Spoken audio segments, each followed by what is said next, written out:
এই প্রবাসে আমি আইছি যে ২ টা বছর হয়ে গেছে। এই ২ টা বছর আমি যত কিছু শিখছি, তত কিছুই আমার শিক্ষার বাহিরে।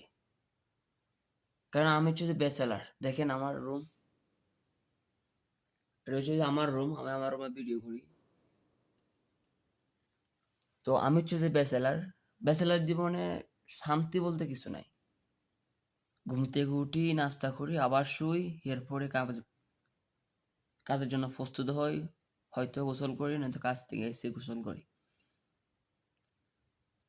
প্রবাসে সুখ, শান্তি কি জিনিস কেউ বুঝে না। প্রবাসে কখনো শান্তি নেয়, কষ্টের পর কষ্ট। আপনি হয়তো শান্তি করে ঘুমাচ্ছেন ঠিকই, কিন্তু আপনি কাজের জায়গায় যাইলে আপনাকে অনেক কষ্ট করতে হবে। হয়তো মানুষের কথায়, হয়তো সবকিছুর আচরণ আপনাকে তিক্ত করে তুলবে। তখন আর কাজ করতে মন চাইবে না। আমরা প্রবাসী হয়ে আমরা অন্যদের গোলাম। আমরা অন্যদের কাজ করি। সেই কাজ করে আমরা টাকা নিয়ে আসি।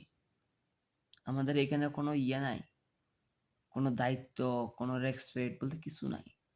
আমরা অন্যজনের কাজ করি।